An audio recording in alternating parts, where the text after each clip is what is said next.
দর্শক, সিএসআর মুক্তবাক অনুষ্ঠানে আপনাদের সবাইকে স্বাগত জানাচ্ছি। শুরুতেই জানিয়ে দেব আজকের শিরোনামগুলো। শিগগিরই ভাসানচরে যাচ্ছে 500 রোহিঙ্গা পরিবার, আশ্রয়ণ প্রকল্প ঘুরে এনজিও প্রতিনিধিদের সন্তোষ প্রকাশ।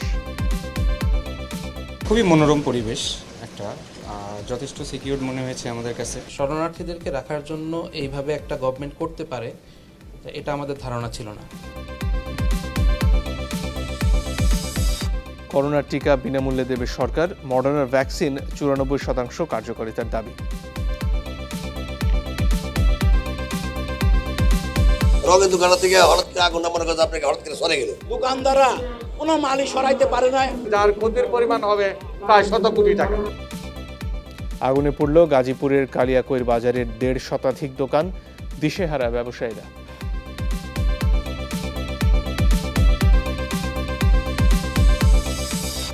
পিকে হালদারকে দেশে ফেরাতে ইন্টারপোল দুদকের চিঠি, শিগগিরই গ্রেফতারি পরোয়ানা জারি।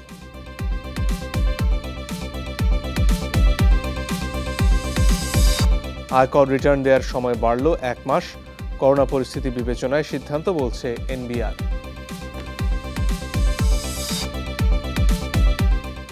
দর্শক, সিএসআর মুক্তবাক অনুষ্ঠানে আপনাদের সাথে আছি আমি মঞ্জুর আল মতিন। আজকে সাম্প্রতিক বেশ কয়েকটি বিষয় নিয়ে আমরা কথা বলতে চাই। এ নিয়ে কথা বলতে 3 জন সাংবাদিককে আমরা আমন্ত্রণ জানিয়েছি আমাদের অনুষ্ঠানে। স্টুডিওতে আমাদের সাথে যুক্ত হয়েছেন সৈয়দ ইশতিয়াক রেজা, তিনি এডিটর ইন চিফ জিটিভি ও সারা বাংলা। আছেন জনাব মাসুদ কামাল, তিনি সিনিয়র সাংবাদিক। এছাড়াও সরাসরি আমাদের সাথে যুক্ত হয়েছেন জনাব নাইমুল ইসলাম খান, তিনি সম্পাদক দৈনিক আমাদের নতুন সময়। আপনাদের সবাইকে স্বাগত আমাদের অনুষ্ঠানে। দর্শক, আলোচনায় যাবার আগে আজকে প্রথম যে বিষয়টি নিয়ে কথা বলবো, অর্থাৎ গত কদিন ধরেই যে বিষয়টি নিয়ে আলোচনা হচ্ছে, ভাস্কর্য বাড়ানো যাবে কি যাবে না, সে নিয়ে ধর্মীয় একটা বিরোধ রাজনীতির মাঠে এসে পড়েছে। সে নিয়ে আজকে কথা বলেছেন আওয়ামী লীগের সাধারণ সম্পাদক ওবায়দুল কাদের। তার বক্তব্য দেখে আমরা সে নিয়ে আলোচনায় আসবো। আমরা মনে করি একটা মহল বুঝে শুনেই আজকে অপপ্রচার করছে, দেশের শান্তি বিনষ্ট করতে। তারা নানাভাবে উস্কানি দিচ্ছে ধর্মীয় উন্মাদনা সৃষ্টির, যা একদিকে ইসলাম বিরোধী কাজ, অপরদিকে সংবিধান ও প্রচলিত আইনেরও পরিপন্থী। শুরুতেই জনাব ইশতিয়াক রেজা, আপনার কাছে আসতে চাই। হেফাজতে ইসলামের নেতা আহমেদ শফির মৃত্যুর পর এই যে বিরাট একটা শক্তি তারা গড়ে তুলেছে গত বছর ধরে, তার পরিণতিটা কি হবে এটা নিয়ে কিছুটা প্রশ্ন ছিল। এই পট পরিবর্তনের পরে নতুন নেতা নির্বাচনের আগে পরে মিলে তারা এক ধরনের শোডাউনের দিকে আসছে বললে বোধহয় ভুল হবে না, এবং আওয়ামী লীগ এটার ব্যাপারে এক ধরনের কিছুটা ধীরে যাওয়ার নীতি নিচ্ছে বললে কি ভুল বলা হবে? দেখেন, হেফাজতের আহমেদ শফি সাহেব মারা যাওয়ার পরে হেফাজতের যে পরিবর্তনটা দেখা যাচ্ছে, সেখানে মূলত হেফাজতের একটা জঙ্গি রূপ আমরা দেখতে পেয়েছি। কিন্তু হেফাজতের মূল আদর্শের জায়গাটা কিন্তু হেফাজত ঠিকই রয়ে গেছে। এই রাজনীতিটাই তো তারা করে, ধর্মভিত্তিক রাজনীতি করে, যদিও তারা বলে যে তারা কোনো রাজনীতি করে না। এবং 2013 সালের 5ই মের পরে যেই অবস্থার ভিতর দিয়ে গিয়েছে, আমরা তার পরবর্তী সময়টাতে হেফাজতের সাথে আওয়ামী লীগের অনেক ধরনের কেমিক্যাল, আমরা যেটা বলে রসায়ন দেখতে পেয়েছি, কেমিস্ট্রি দেখতে পেয়েছি। সেখানে চড়াই উতরাই ছিল, নানা ধরনের বোঝাপড়া হয়েছে, এটা আমরা দেখতে পেয়েছি। এবং আহমেদ শফি সাহেবের মারা যাওয়ার পরে এখন যে চেহারাটা আমরা দেখতে পেয়েছি বাবুনগর এবং মামুনুল হকের, এইটাই কিন্তু আসলে হেফাজতের আসল চেহারা। হয়তো আহমেদ শফির কারণে অনেক সময় তারা সেরকম হতে পারে নাই, 2013 সালের 5ই মেও হয়তো তারা সেই জায়গায় যায়নি, কিন্তু এটাই হেফাজতের আসল চেহারা। এখন আপনি বলতে পারেন ভাস্কর্য ইস্যুতে আওয়ামী লীগ এখন যে অবস্থানটা নিয়েছে, আজকে ওবায়দুল কাদের যে বক্তব্য আপনারা শোনালেন, কিংবা গত কিছুদিন ধরে আওয়ামী লীগের অঙ্গ সংগঠনগুলো যে ভূমিকা নিচ্ছে, যে ধরনের কার্যকলাপ করছে, আমরা মনে করি যে সরকার এবং আওয়ামী লীগ এই দেরিতে হলেও একটা মোটামুটি আমি বলবো যে একটা তাদের রাজনীতির দিকে যাচ্ছে। কিন্তু তারপরেও যেই ভুলগুলো হয়ে গেছে, দেখেন মামুনুল হক প্রেস ক্লাবে গিয়ে ব্যাখ্যা দিয়েছে, বাবুনগরী বলছে, তারা কিন্তু তাদের জায়গা থেকে সরেনি। তারা হয়তো ব্যাখ্যা দিচ্ছে নানা রকমের, কিন্তু কোনো জায়গা থেকে সরেনি। এবং তারা কিন্তু তারা বলছে রাষ্ট্রকে চ্যালেঞ্জ তারা আপাতত দিতে চায় না, কিন্তু রাষ্ট্রকে চ্যালেঞ্জ দেওয়ার শক্তি অর্জন করতে চায়। তাহলে ব্যাপারটা বোঝেন, তারা কিন্তু আসলে রাষ্ট্র ক্ষমতা দখলের একটা চেষ্টায় আছে, কিন্তু যদিও তারা বলে তারা কোনো রাজনীতি করে না। ভাস্কর্য ইস্যুতে এখন আমাদের যে অবস্থানটা, আমি এটাকে বলি কৈফিয়ত দেওয়ার মতন অবস্থান। কেউ বলছে ভাস্কর্য আর মূর্তি এক জিনিস নয়। তো এই ক্লাস নেওয়ার তো টাইম এটা না, আসলে তাদেরকে তো ক্লাস নেওয়ার কিছু নাই। ভাস্কর্য আর মূর্তি কাকে বলে এই ডেফিনেশন শেখার তো মানে পুরো জাতির প্রয়োজন নাই বা তাদেরও প্রয়োজন নাই। তারা কিন্তু জানে ভাস্কর্য কি মূর্তি কি, তারা জেনেই তাদের জায়গাটা ঠিক করেছে। আপনি যদি বলেন যে ভাস্কর্য আর মূর্তি এক না, তার অর্থ হলো ভাস্কর্য থাকবে মূর্তি থাকবে না। কিন্তু এই দেশেতে সনাতন ধর্মাবলম্বীরা অনেকে মূর্তি নিয়ে তাদের পূজা করে, যদিও সেটাকে মূর্তি বলা ঠিক না, তারা তাদের ভাষায় সেটাকে প্রতিমা। তো এই জায়গাগুলোর তার অর্থ কি এই যে তারা কোনো তাদের ধর্মচর্চা করতে পারবে না? আমার কাছে মনে হয় যে অনেক দেরি হয়ে গেছে। আমরা সুপ্রিম কোর্ট প্রাঙ্গণে ভাস্কর্যের সময় যে আপোষনামাটা হয়েছে এবং ইতিপূর্বে লালনের ভাস্কর্যের সময় যেটি ঘটেছে, সব কিছু মিলিয়ে এমন একটা জায়গায় এসছে আজকে তারা ভাস্কর্য নিয়ে কথা বলছে এবং বঙ্গবন্ধুর ভাস্কর্য নিয়ে কথা বলছে যখন আওয়ামী লীগ ক্ষমতায়। দীর্ঘ 12 বছর কিন্তু কোনো ইসলামিক দল ক্ষমতায় নাই বা স্বাধীনতা বিরোধী শক্তি ক্ষমতায় নাই, কিন্তু তারা এত শক্তি অর্জন করলো কোথা থেকে, সেটি একটা প্রশ্ন। এবং তাদের আজকে যদি মামুনুল যে কথা বলেছেন কিংবা বাবুনগরী যা বলেছেন, আপনি চিন্তা করেন যদি অন্য কেউ হতো তাহলে বঙ্গবন্ধুর অবমাননাকারীরা কেউ কিন্তু গ্রেফতার এড়াতে পারেনি, তারা এখনও এড়িয়ে আছেন কি করে। সুতরাং এই জায়গাগুলো আওয়ামী লীগ হয়তো বলবে তারা কৌশলের রাজনীতিছে, কৌশল অবশ্যই রাজনীতিতে প্রয়োজন আছে। তারপরে আমি আপনার মাধ্যমে বলতে চাই যে দেরিতে হলো, আমার কাছে মনে হচ্ছে যে সরকার এবং আওয়ামী লীগ একটা অবস্থান নিতে শুরু করেছে। জনাব মাসুদ কামাল, আপনার কাছে এবারে আসি। এই যে দুই ধরনের স্ট্যান্ডার্ড সরকারের, এর আগে যত ক্ষেত্রে যত সামান্যই অপমানজনক উক্তি হোক না কেন বঙ্গবন্ধুর ব্যাপারে খুব দ্রুত আমরা মামলা হতে দেখেছি, গ্রেফতার হতে দেখেছি। তাহলে এই হেফাজতে ইসলাম বা তাদের নেতারা কি এতই শক্তিশালী যে সরকারকে রীতিমতো সমঝে চলতে হয় তাদেরকে? এখানে দেখেন, শক্তির ব্যাপার যেমন আছে, ভালোবাসার ব্যাপার সেরকম থাকতে পারে।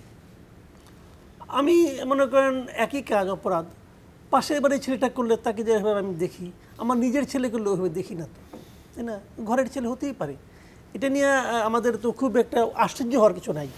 যে কথাটা ইফতিয়ার বললেন যে এই যে কথাটা হেফাজতের নেতা বলেছেন, এই কথাটা ধরেন হাইপোথেটিক্যালি যদি জামাতের একজন নেতা বলতো তাহলে কি একই চিকিৎসা হতো? সমস্যাটা হলো কি, আমাদের দেশে এখন ঘটনাটা ইম্পর্টেন্ট না, ইম্পর্টেন্টটা হলো যে ঘটনাটা কে ঘটিয়েছে সেটা গুরুত্বপূর্ণ। হলো এই ঘটনার মাধ্যমে কাকে কাকে জড়ানো যায় সেটা। তো যতক্ষণ পর্যন্ত আইনের, যখন আপনি আইন যখন চর্চা করবেন, যখন আইনের কথা বলবেন, যতক্ষণ পর্যন্ত আপনি ব্যক্তিটাকে উপেক্ষা করে ঘটনাটাকে গুরুত্ব দিতে না পারবেন, ততক্ষণ পর্যন্ত কিন্তু আইনের শাসনটা চালু হবে না। তাতে কি হবে, ওই পুলিশ ধরতে গেলে ভাববে উনি কার লোক, উনি কার সঙ্গে ঘুরেন। এটা কিন্তু ইম্পর্টেন্ট হয়ে গেছে অলরেডি, এবং তার নেতিবাচক ফলগুলো কিন্তু আমরা দেখছি, প্রতিনিয়ত দেখছি, বিভিন্ন ঘটনায় আমরা দেখছি। এই জিনিসগুলোকে দূর করতে হবে। যে কথাটা ইফতিয়ারকে একটু আগে বললেন যে হেফাজত এখন রাষ্ট্র ক্ষমতা দখল করতে চায়, এতে কিন্তু কোনো অন্যায় দেখি না।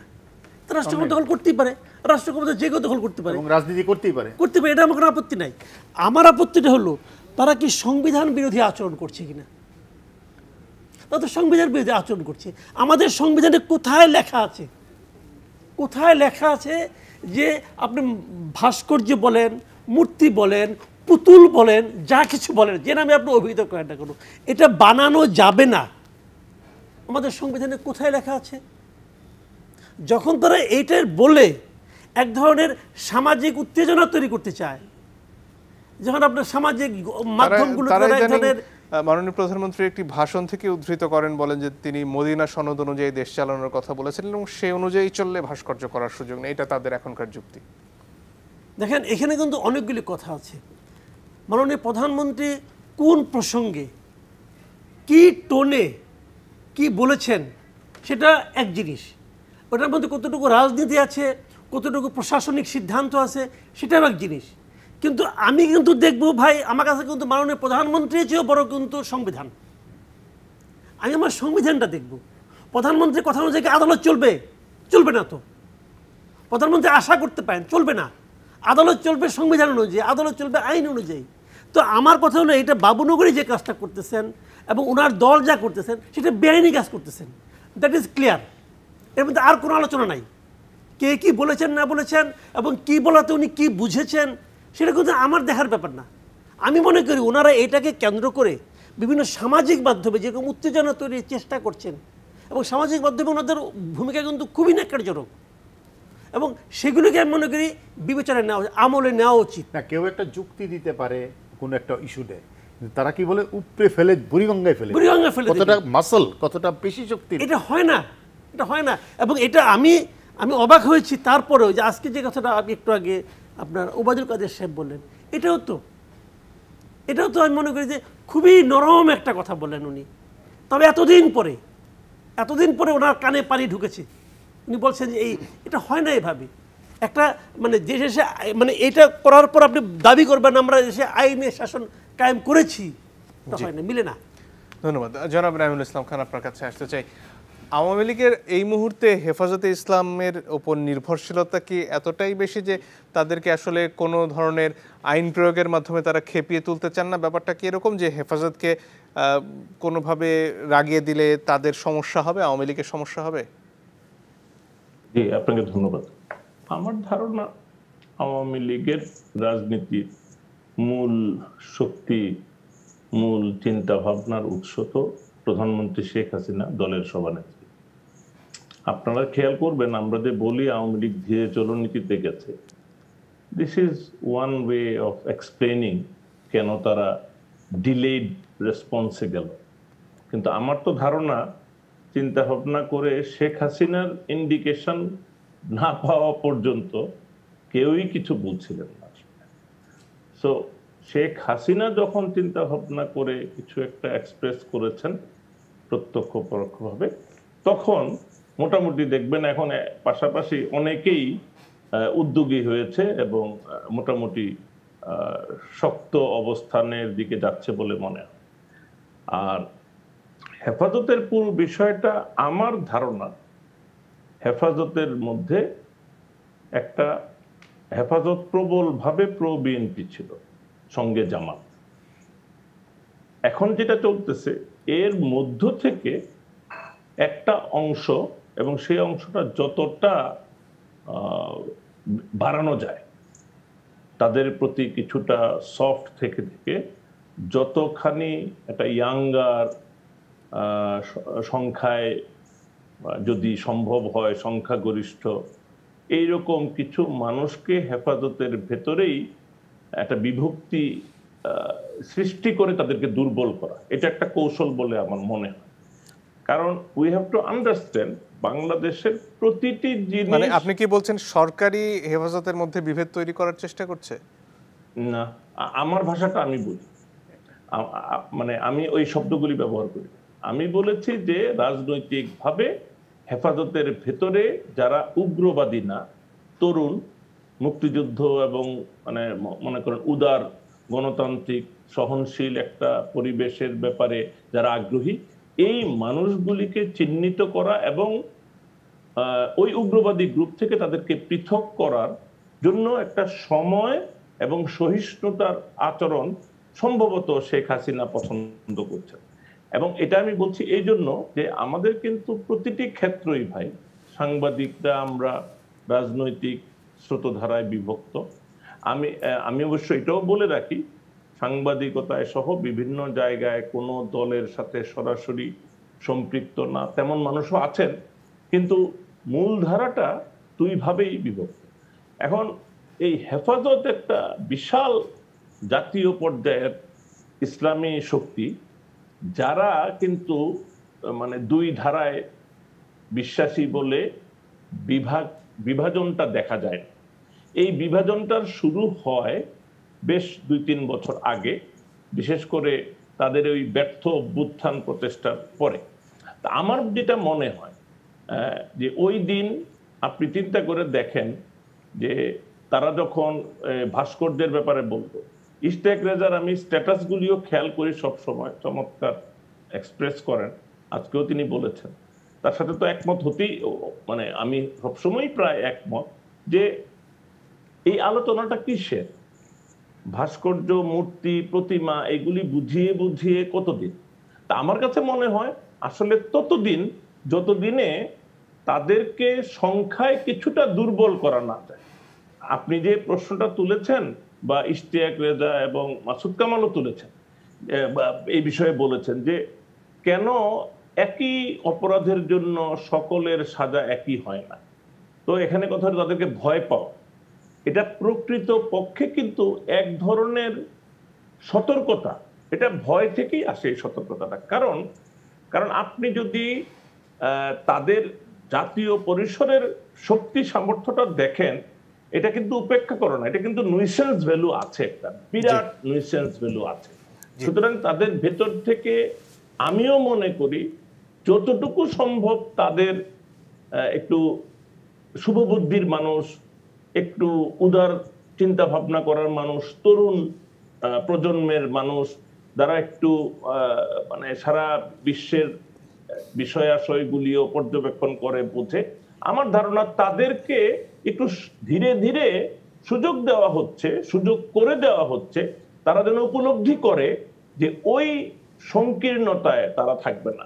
বাংলাদেশের সংবিধানের প্রসঙ্গ আসছে, এটা কিন্তু শুধু সংবিধানেরও আগে, বাংলাদেশের সংবিধান হওয়ার আগে যখন আমরা রক্তক্ষয়ী মুক্তিযুদ্ধটা করি, এই মুক্তিযুদ্ধটা পুরোটা যে চিন্তা ভাবনার উপরে ভিত্তি করে হয়েছিল, এই রক্তপাত, এই মানে রক্তদান যে চিন্তা ভাবনার উপরে ভিত্তি করে হয়েছে, সেই রক্তের প্রতিশ্রুতি হচ্ছে যে আমরা এই ধরনের কথা এখানে বরদাস্তি করব না। জি, ধন্যবাদ। একটা বিরতির সময় হয়ে গেছে, দর্শক একটু পরে ফিরে আসছি, সঙ্গে থাকবেন আশা করি।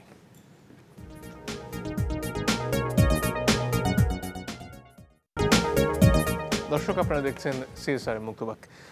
একটা অন্য প্রসঙ্গে আসি। আজকে সিলেটের ঘটনায় ডিএনএ যে পরীক্ষার পরে যারা অভিযুক্ত তাদের ডিএনএর সাথে মিল পাওয়া গেছে, যে ডিএনএ সংগ্রহ করা হয়েছিল ভিকটিমের কাছ থেকে, এটা একটা ভালো দিক। কিন্তু এই যে একেবারে মৃত্যুদণ্ড পর্যন্ত সাজা করা হলো, তারপরেও কিন্তু ধর্ষণ থেমে নেই।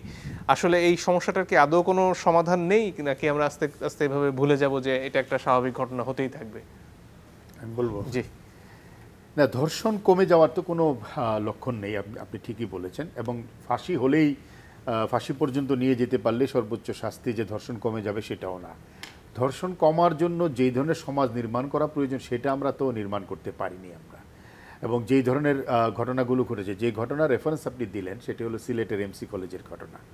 এবং সেখানে দেখেন ছাত্রলীগের ছেলেরা এই কাজটি করেছে। এবং সারা দেশেই যখন যেই দল ক্ষমতায় থাকে তাদের ছাত্র সংগঠনের যে দাপট, তাদের যে দৌরাত্ম্য, তাদের যা ইচ্ছা তাই করার যে ক্ষমতা, এবং গ্রামেগঞ্জেও যদি নোয়াখালীর বেগমগঞ্জের ঘটনা দেখেন অথবা অন্য যে কোনো জায়গায়, অর্থাৎ প্রত্যেকটা ঘটনার সাথে কিন্তু একটা ক্ষমতার যোগাযোগ আছে। ক্ষমতাসীনরা তারা ধর্ষণ করে, তারা অন্য অনেক অপরাধ করে। সুতরাং একটা জায়গা হলো যে বৃহত্তর অন্যায়ের একটা প্রকাশ হলো ধর্ষণ। সমাজে যে নানা ধরনের বৃহত্তর অন্যায়গুলো ঘটে যাচ্ছে, আমরা অনেকগুলো ঘটনাকে দেখছি না, কিন্তু ধর্ষণটা হলে হয়তো আমরা আলোচনায় আসছে। আর তুলনামূলকভাবে আগের চাইতে হয়তো মেয়েরা সাহসী হয়ে আদালত পর্যন্ত যাচ্ছে, পুলিশ পর্যন্ত যাচ্ছে। কিছু কিছু ক্ষেত্রে সামাজিক মাধ্যম থাকাতে রিপোর্টও তুলনামূলকভাবে বেশি হচ্ছে। ধর্ষণ বন্ধ করতে গেলে আমাদের শিক্ষা জীবনে যে পরিবর্তন আনা দরকার, আমাদের পারিবারিক জীবনে যে পরিবর্তন আনা দরকার, আইনের শাসন প্রয়োজন যে পরিবর্তন আনা দরকার, সেটা করতে পারছি কিনা। দিল্লির ঘটনার পরে কিন্তু অনেকগুলো রিফর্ম ভারতে, আপনি আইনজীবী হিসেবে ভালো জানেন, ফাস্ট ট্র্যাক আদালত হয়েছে ধর্ষণের মামলাগুলোকে বিচারের জন্য। এমনকি প্রসিকিউশন সিস্টেমে এক ধরনের পরিবর্তন আনা হয়েছে, যেখানে নারীদের উপস্থিতি বেশি রাখা হয়েছে। কিশোর যদি ধর্ষণ করে তাহলে তাদের ব্যাপারে কী ধরনের রুলস হবে সেটা পর্যন্ত হাইকোর্টে নির্দেশনা আসছে, দিল্লি হাইকোর্টে। আমরা কি এই জায়গাগুলো যেতে পারছি কিনা? আমরা মনে করছি যে অনেক বেশি পুলিশ এবং প্রশাসনিক পদক্ষেপে বিষয়গুলোকে নিয়ন্ত্রণ করা যাবে, কিন্তু এটার সাথে রাজনীতির জড়িত, এটার সাথে ক্ষমতার দ্বন্দ্ব জড়িত, এটার সাথে দীর্ঘদিনের সামন্ত মানসিকতা জড়িত, এবং এর সাথে আইন জড়িত। আমরা এই জায়গাগুলো চিহ্নিত করতে পারছি কিনা। জি, মাসুদ কামাল, এর আগে একটা কথা আপনি বলছিলেন যে একই অপরাধে কে অপরাধ করছে তার উপর নির্ভর করে সাজা কী ধরনের হবে। এই গত কদিনে কয়েকটি ধর্ষণের ঘটনায় আমরা খুব আলোচনা করেছি, তারপর প্রতিদিন একটা সংখ্যা আমরা দেখি পত্রিকায় যে এতটি ঘটনা সামনে এসেছে। আগের ঘটনাগুলোর ক্ষেত্রে দু একটা ফলো আপ আমরা দেখি, কিন্তু কটা ঘটনায় আসলে সাংবাদিকদের পক্ষে সামনে নিয়ে আসা সম্ভব যে এর পরে হচ্ছে কিনা? এটা কি একান্তই অসম্ভব সাংবাদিকদের পক্ষে, নাকি ফলো আপগুলো আসলে অনেক ক্ষেত্রেই করা চলে? না, যত কিছু বলেন আপনি, সাংবাদিকদের আপনার মানে নৈতিকতার কথা বলেন, সাংবাদিকদের পেশাদারিত্বের কথা বলেন, এখানে কিন্তু মূল বিষয়টা হলো কি যে তারা টাটকা কিছু দিতে চায়। পুরনো জিনিস হ্যাঁ হচ্ছে মামলা, আর তাছাড়া এটা তো দীর্ঘমেয়াদী। ফলো আপটা যদি তারা দিতেও চায় তারা কী দিবে? মামলা হচ্ছে, চার্জশিট হচ্ছে, যেমন আজকে আপনি একটা দিলেন যে ডিএনএ মিলে গেছে, এই খবরটাও তো আসবে, কিন্তু প্রতিদিন তারা ওই ফলো আপ আর কি দিবে। বিষয়টা হলো কি, এখানে ঘটনা যেটা হয় আসলে, যে কথাটা ইফতারকে যে বললেন যে ক্ষমতাসীনদের এটা, এখন যদি ক্ষমতা সংলগ্ন যারা আছে, ক্ষমতার কাছাকাছি যারা থাকলেই ধর্ষণ করতে ইচ্ছা হয় তা কিন্তু না।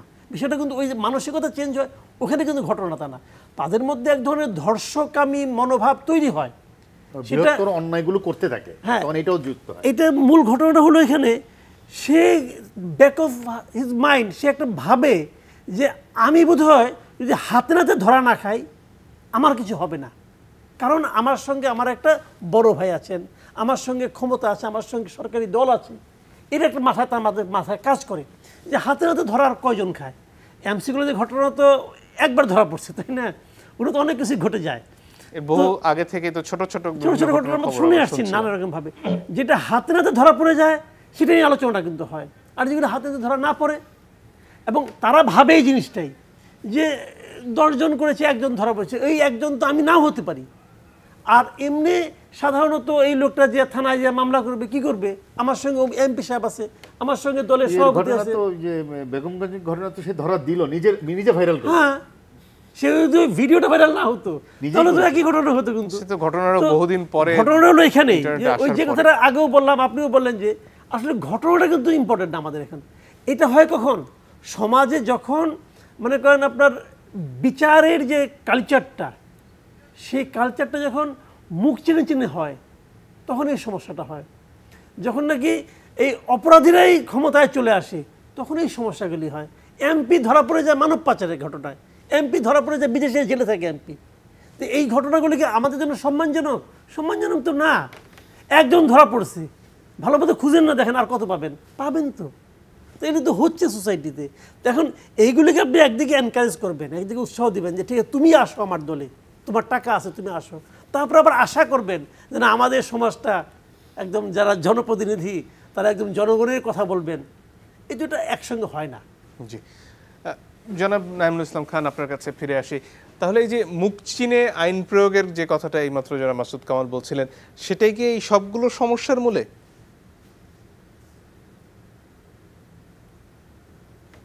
না, টোটাল সমস্যার মূলে না, কিন্তু এটা তো পার্ট অফ দি সমস্যা বটে। আমি এখানে বলি, এখানে আলোচনাগুলি হয়েছে, আমি তো তৃতীয় ব্যক্তি, তো আলোচনা করা ডিফিকাল্ট। পুরো জিনিসটা 3 ভাগে দেখা যায়। একটা হচ্ছে যে ধর্ষণটা হয়ে গেল, তারপরে বিচার।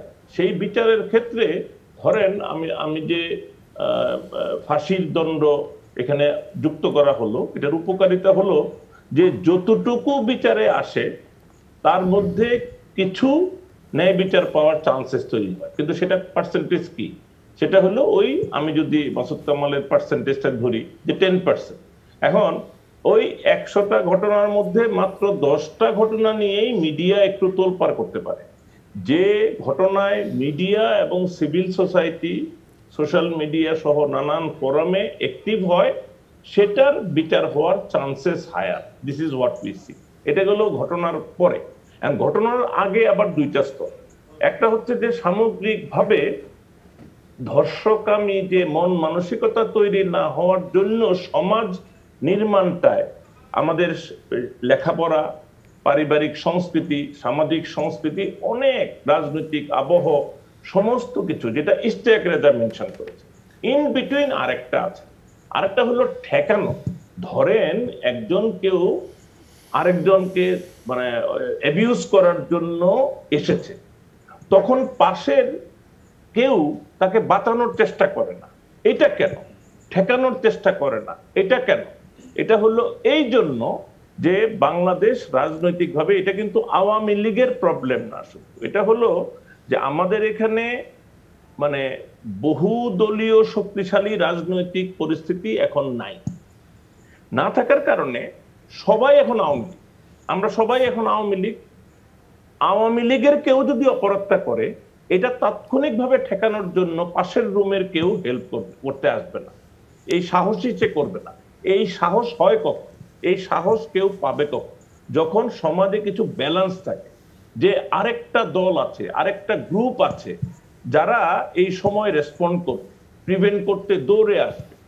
এখন যেহেতু একচেটিয়া, এখানে আওয়ামী লীগের ব্যাপার না, কিন্তু আওয়ামী লীগ দীর্ঘদিন যাবৎ রাষ্ট্র ক্ষমতায় থাকার কারণে আমাদেরকে রিয়েলাইজ করতে হবে যে আমরা 47-এর পর থেকে এখন পর্যন্ত আমরা কখনো জানি না একটা দল পরপর 2 বা 3 টার্ম করলে সেই দলের নেতাদের আচরণ কিরকম হইতে হয়, আমরা জানি না। তো আমরা তো এর আগে কখনো এরকম ছিলাম না। আবার বিরোধী দলও জানে না যে 3 টার্ম 4 টার্ম বিরোধী দলে থাকলে কি করতে হয়, এই দল মানে এখনকার বিরোধী দল জানে।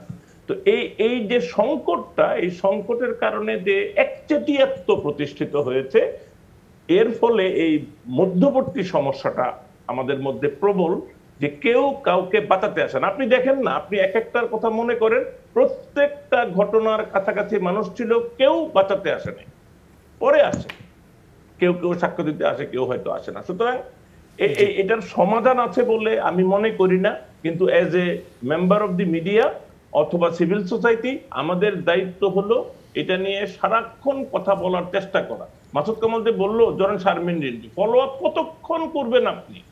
শারমিন রিনভিকে নিয়ে আমরা কি ফলো আপ করবো বলেন? জি, থ্যাংক ইউ। আরেকটা বিরতির সময় হয়ে গেছে, দর্শক একটু পরে ফিরে আসছি, সঙ্গে থাকবেন আশা করি।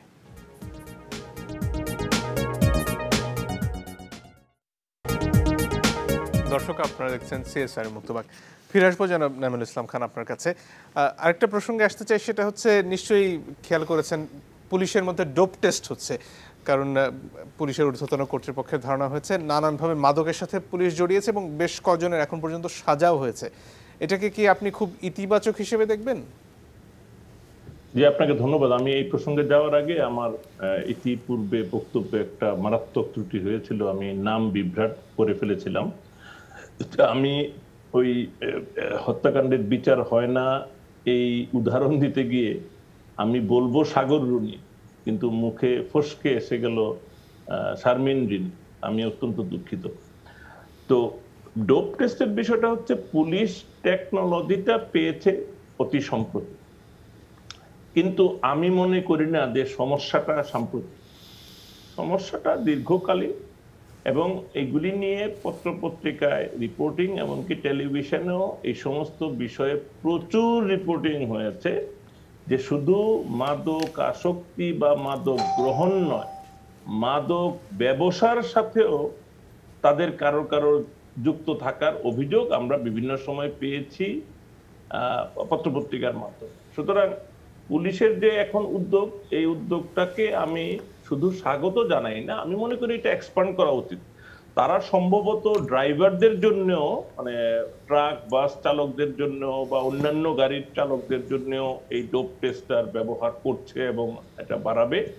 আমি মনে করি আমাদের সমাজে নানান ক্ষেত্রেই এই ডোপ টেস্টটা স্প্রেড করাতে পারলে কিছুটা মানুষের মধ্যে ভয় ভীতিজনিত মাদক সেবনের কিছুটা হ্রাস পেতে পারে। কিন্তু আমি যে পুরোপুরি আস্থাশীল এরকম না। আবার কেন? কারণ এটার মধ্যেও আবার একটা দুর্নীতি বাসা বাঁধবে। মানে এই ডোপ টেস্ট নিয়েও ইউ নেভার নো যে এক ধরনের দুর্নীতি, অনিয়ম, অ্যাবিউজ, মানে ডোপ টেস্ট নিয়ে অ্যাবিউজ। ধরেন আপনি যদি যে কোনো একজন লোককে ফেক টেস্ট করান এবং তাকে বাঁচানোর জন্য তার কাছ থেকে আবার ঘুষ নেন, এটাও বাংলাদেশে সম্ভব।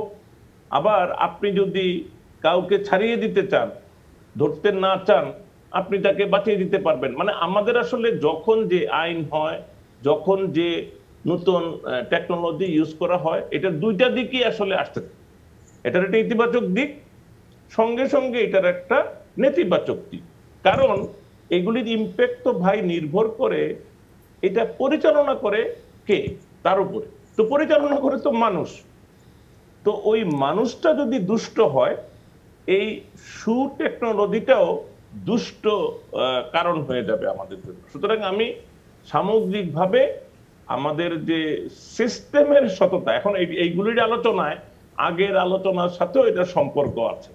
একটা সমাজে কোনো একটা অংশ আলাদা করে সঠিক হয়ে যাবে না। আমাদের কোনো একদিকে দুর্নীতি বন্ধ না হলে এই দুর্নীতিও বন্ধ হবে না বা কমবে না। সুতরাং আমার মনে হয় যে সামগ্রিক রাষ্ট্র পরিচালনায় সুনীতির চর্চা, দুর্নীতিমুক্ত থাকার চর্চার উপরই আসলে আমাদের জি জোরারোপ করতে হবে। ধন্যবাদ। জনাব মাসুদ কামাল, আপনার কাছে আসি।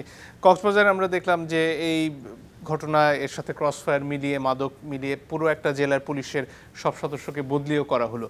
তাহলে একটা সমস্যা যখন পুলিশ বাহিনীর মধ্যে এত গভীরে প্রথিত হয়েছে, সেক্ষেত্রে কয়েকজন এসআই বা এএসআইকে ডোপ টেস্টের মাধ্যমে বাদ দিলেই কি বাহিনীর এই মাদক সংশ্লিষ্টতার সমস্যা দূর হবে?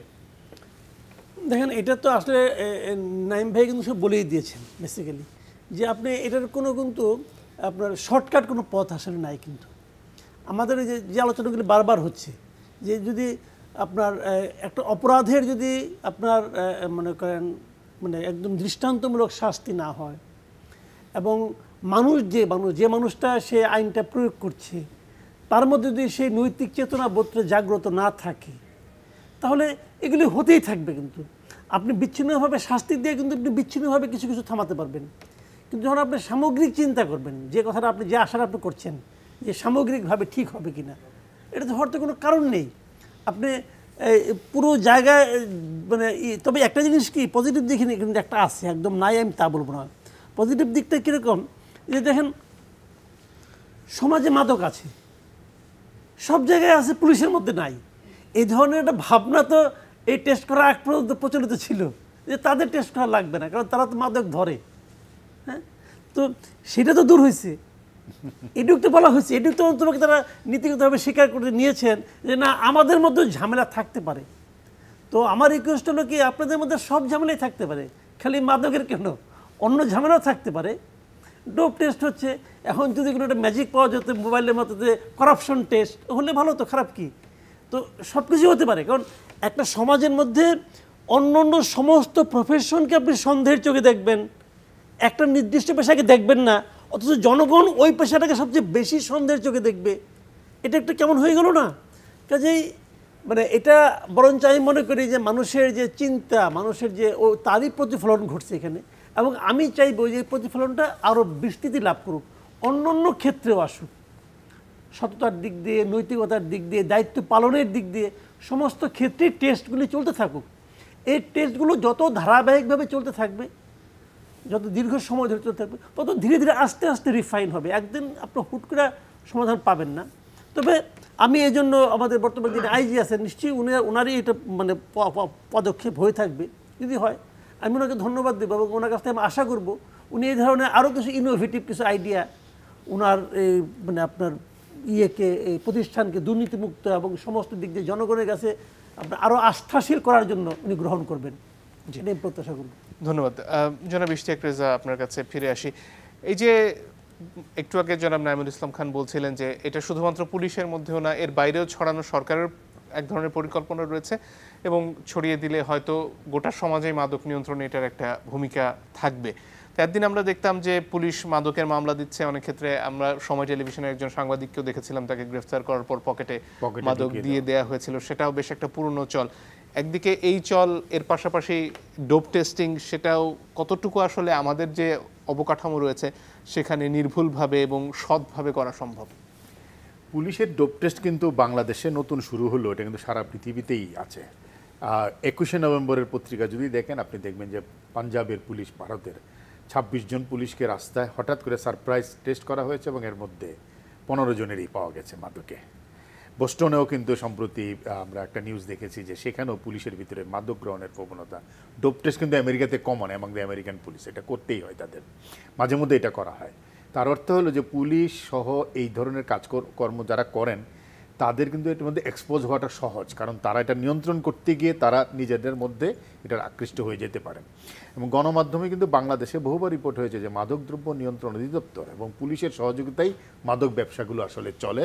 কোথাও কোথাও তারা সরাসরি কারবারির ভূমিকায় আছে। কিন্তু তারপরেও মাসুদ কামাল ভাইয়ের কথা বলতে হয়, এবং নাইম ভাই যেটা বলেছেন যে এটাকে আমরা স্বাগত জানাই।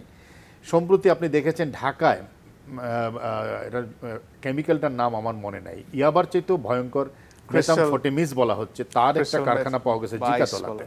তো ডেঞ্জারাস যেটা। এবং আসাম পুলিশ যেটা বলেছে যে আসামে যে নানা ধরনের কেমিক্যাল ঢুকছে সেটা বাংলাদেশ থেকেও যাচ্ছে নানা জায়গায়, এই অভিযোগটা পর্যন্ত করা হয়েছে। সুতরাং পুলিশ যদি মাদকের বিরুদ্ধে যুদ্ধ নামে, যেটা আমরা কিছুদিন আগে দেখেছি যুদ্ধ নামে ক্রসফায়ারের ঘটনা, তো সেখানে অনেক ঘটেছে কক্সবাজারে, তাহলে নিজেকে তো আসলে সেখান থেকে মুক্ত রাখতে হবে। এটা কতটা সততার সাথে, স্বচ্ছতার সাথে, দক্ষতার সাথে করা হবে সেই প্রশ্ন থাকছে। কিন্তু আমি মনে করি এটা একটা ওয়েলকাম ঘটনা, এটাকে আমরা স্বাগত জানাতেই হয়।